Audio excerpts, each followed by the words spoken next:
Dear friends, I am Parvinder from West Highlander and I welcome you all in this video about study in New Zealand, in which I would be speaking about the 6 steps involved in the process. So friends, keep watching for complete information. The New Zealand government has recently announced its border reopening in 5 different phases. In one of the phases, which starts from 12th of April 2022, 5,000 international students would be able to apply for student visas and travel to New Zealand to start their studies for the July intake. This is a big news for students who would like to go to New Zealand for their further studies. To apply for a New Zealand student visas, there are many steps involved. The first step is of choosing a course. If you would like to apply for study visa to New Zealand, it is very important that you choose a course which is relevant to your past academic history and any work experience you may have. Immigration New Zealand is very particular about this. If you do not choose a course which is a clear-cut and logical progression of your past academic history, there are high chances that your student visa application may be refused.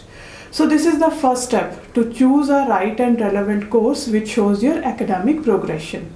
After the students they have chosen a relevant and a reasonable course, the next step is to send the admission application.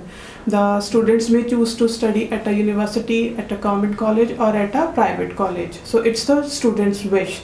The students may discuss in detail with their consultant and finalize their choice of education provider. After receiving the offer letter, the next step is of preparing the visa documentation. The students must prepare their New Zealand student visa documentation very carefully. So if you take it lightly, there are high chances that your application may be refused.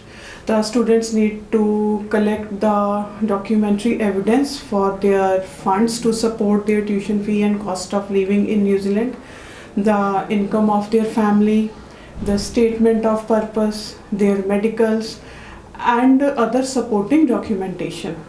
The students need to have funds for the entire duration of their course in New Zealand. Let's say that you choose to do a 2 years of course in New Zealand after your 10+2.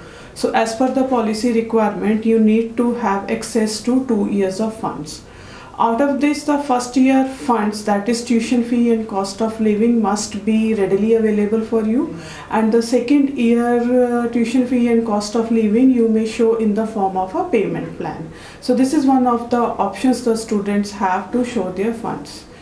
The second requirement is a family income documentation. The students also need to provide verifiable evidence of their family income. So it depends on the profession your parents have. If your parents are in government job, then you can attach proofs like their Form 16, their income tax returns, the bank account statement where the salary is credited, and various other documents they may hold as a proof of their government job.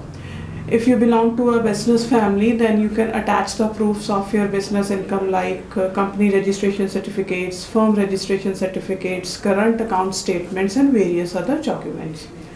Statement of purpose is another very important document the students must attach with their New Zealand visa application.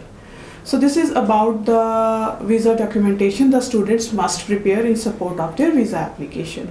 Once you have prepared your visa documentation, the next step is to submit your visa application online. There is a visa fee associated at this stage. Once you have submitted your visa application, you need to wait for the decision. In New Zealand, the best part is that the tuition fee is not transferred in advance. Students, they receive a AIP, that is approval in principle, and then they need to transfer their tuition fee to New Zealand. So the next step is, if your visa application is successful, you receive a AIP, that is approval in principle. There are certain conditions in this AIP letter which the students need to fulfill to get their final e-visa.